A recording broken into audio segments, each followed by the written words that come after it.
સ્વાધ્યાય 7.2 દાખલા નંબર 5 તમને કીધું છે કે કિંમત શોધો અને આપ્યું છે કે n = 6 r = 2 છે તો આ રીતે n factorial upon n - r factorial ની કિંમત શોધો. ટોટલ બે સમ છે બરોબર. ઈ જ રીતે આ જે પાર્ટ આપ્યો છે તમને રકમમાં આપ્યો છે અને એની કિંમત શોધવાની છે. હવે આ n અને r ની જગ્યાએ કિંમત મૂકવાની. n ફેક્ટોરિયલ એટલે 6 ફેક્ટોરિયલ અને બ્રેકેટ ની અંદર 6 - 2 ફેક્ટોરિયલ. n અને r ની કિંમત 6 - 2 ફેક્ટોરિયલ. હવે 6 ફેક્ટોરિયલ અત્યારે એમનું રાખીએ છીએ 6 - 2 = 4 ફેક્ટોરિયલ. 6 ને પાછળ લઈ જાઓ બે એકમ એટલે 6 5 અને 4 ફેક્ટોરિયલ એમનો 6 5 અને 4 આગળ હાલી શકે છે અને છેદમાં 4 ફેક્ટોરિયલ. આપણે જે કે ઉડી જાય ને એટલા માટે 4 ફેક્ટોરિયલ નીકળી ગયા. 6 5 ને 30 આ કિંમત થઈ. રેડી? સેમ પોઝિશન ઈ જ રીતે n factorial upon n - r factorial n એટલે 9 ફેક્ટોરિયલ upon 9 - 5 ફેક્ટોરિયલ. 9 - 5 ફેક્ટોરિયલ. આપણે જોઈએ કે છેદનું સાદુરૂપ આપો 4 ફેક્ટોરિયલ. 9 ને પાછળ લઈ જાઓ 4 ફેક્ટોરિયલ સુધી તો 9 8 7 6 5 આ 4 ફેક્ટોરિયલ upon આ 4 ફેક્ટોરિયલ કમ્પ્લીટ ગયા. હવે આનો આપણે ગુણાકાર કરવાનો રહેશે. ગુણાકાર આપણે જોઈએ કે 15120 આવે છે આનો ગુણાકાર 15120. કેલ્ક્યુલેટરની મદદથી આપણે હિસાબ કરવાનો થાય છે. હવે આ સ્વાધ્યાય 7.2 અહીંયા પૂરું થાય છે. 7.3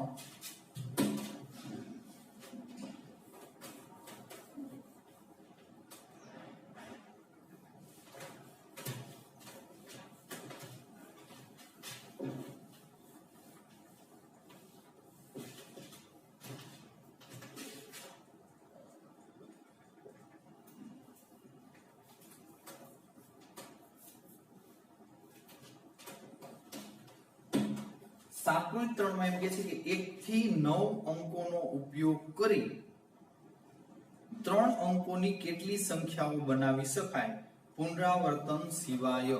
આ બે રીતે દાખલો થઈ શકે છે.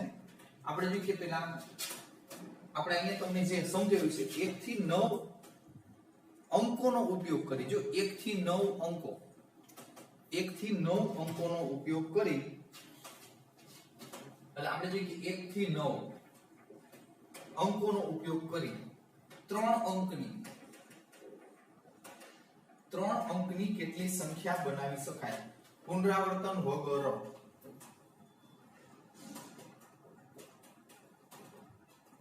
પુનરાવર્તન વગર.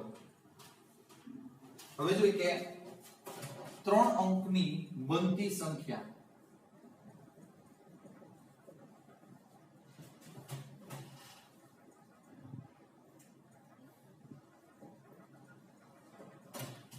અંકની બનતી સંખ્યા.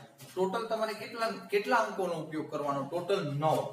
તો જો 9 આ p અને એમાંથી 3 બરોબર છે. 9 અંકમાંથી 3 અંકનો ઉપયોગ કરીને એટલે 9p3 એ રીતે વચાય છે. 9 માંથી 3 અંકોનો ઉપયોગ કરવાનો.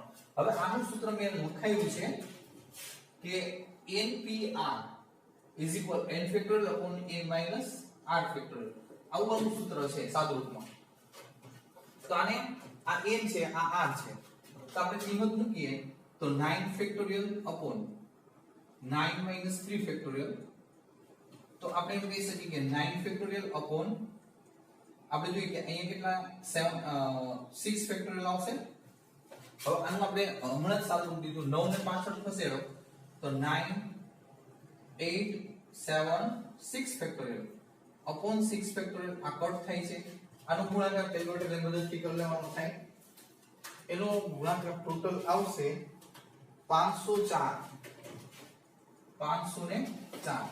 હવે બાળકો મેં તમને આવું પણ શીખવાડ્યું છે.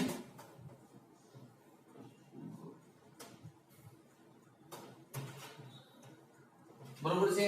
હવે એકમ દશક અને 100 ત્રણ અંકની સંખ્યા બનાવવાની છે. હવે આ ખાનું કેટલા અંક થઈ તો તમને ખબર છે 9 અંકનો ઉપયોગ કરવાનો તો 9 રીતે ભરાય બરોબર છે હવે અહીંયા જે અંક ઉપયોગ કરી ગયા હોય એ પુનરાવર્તન નથી કરવાનું 9 માંથી એક બાદ થઈ જશે એટલે 8 રીત અહીંયા બે અંકો ઉપયોગ થઈ ગયા એ આગળ ઉપયોગ નથી કરવાનો એટલે આપણે જોઈએ કે બે અંક બાદ થાય 9 માંથી બે બાદ એટલે 7 રીતે તો આમાં એફપીસી નિયમ અનુસાર 7 × 8 × 9 તે 504 જ થશે રેડી આ રીતે પણ કરી શકો બરોબર આ પરમ્યુટેશન ના નિયમ અનુસાર ક્રમચયના નિયમ અનુસાર પછી એના પછી છે દાખલા નંબર 2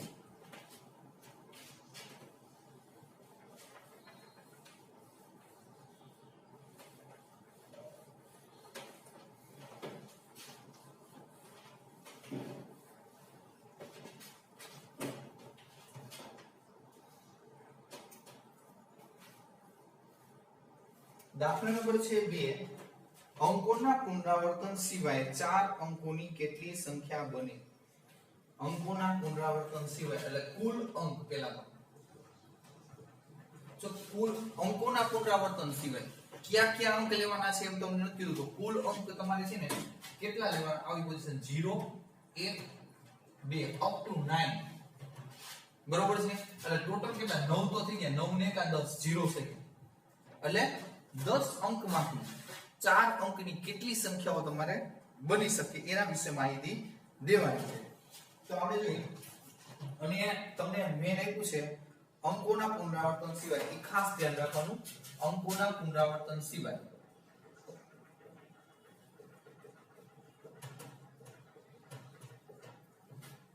ચાર અંક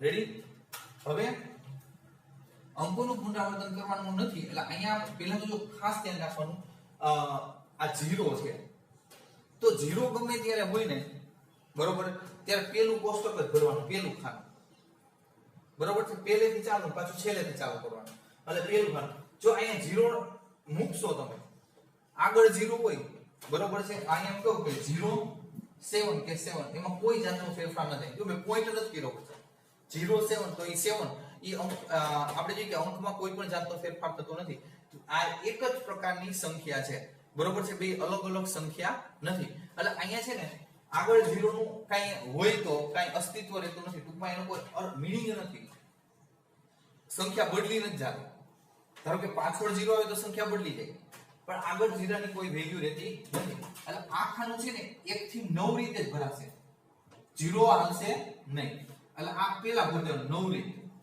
કારણ કે 1 આવી શકે 2 આવી શકે 3 આવી શકે 4 એટલે એ રીતે 9 માંથી કોઈ પણ એક સંખ્યા આવી શકે એટલે અહીંયા એક સંખ્યા ગોઠવાઈ ગઈ બરોબર છે એક સંખ્યા ગોઠવાઈ ગઈ તો એ નીકળી જશે 10 માંથી એટલે 0 ની તો નહીં પણ આ 9 માંથી એ સંખ્યા અહીંયા નીકળી ગઈ તો હવે કેટલી સંખ્યા વધી તો કે ટોટલ 10 અંક છે 10 અંક એમાંથી તમારી પાસે હવે 9 અંક છે 0 સહિતના 9 તો આ ખાનું છે એ કેટલા રીતે એકમ તો એ 9 રીતે જ ભરાશે એક અહીંયા ઉપયોગમાં આવી એક અહીંયા ઉપયોગમાં સંખ્યા આવી હવે એના પછીનું છે એ 8 રીતે 1 2 ને 3 બરોબર 10 માંથી 3 એટલે આ 7 રીતે જો અંકોનું પુનરાવર્તન સિવાય છે અંકોનું પુનરાવર્તન કરવાનું નથી હવે પોઝિશન આપણે જોઈએ કે અહીંયા કહી શકીએ કે અહીંયા એફપીસી નિયમ અનુસાર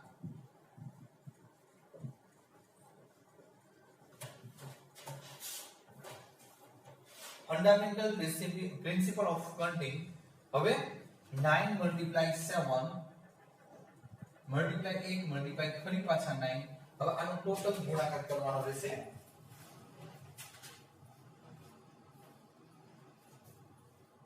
4536 4536 હવે દાખલા નંબર છે 3 1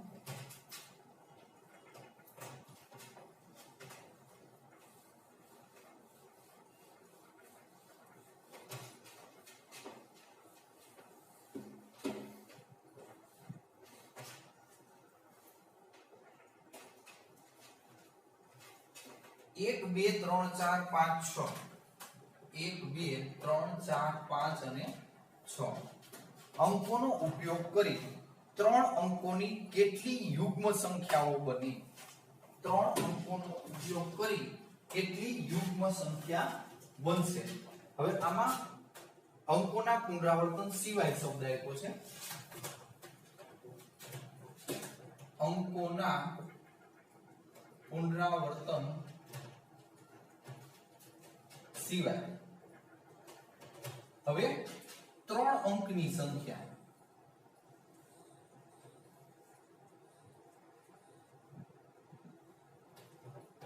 આપણે જોઈએ કે 3 અંકની યુગ્મ સંખ્યા.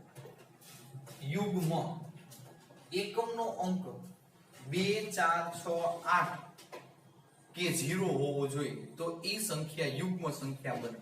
તો આમાં જો આટલા અંકનો ઉપયોગ કરવાનો છે 2 4 અને 6 એકમનો અંક છે 3 રીતે ભરાશે 2 થી 4 થી અથવા તો 6 થી એટલે 3 રીતે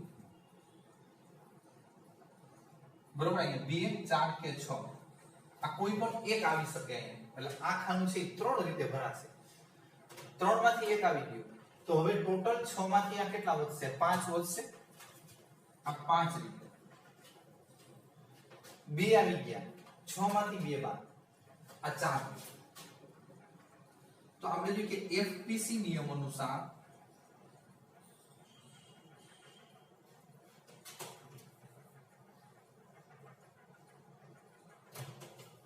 एफपीसी नियम अनुसार 4 3 5 4 3 અને 5 5 થી 15 15 ચોકુ 60 બરોબર. હજુ કે દાખલા નંબર છે 3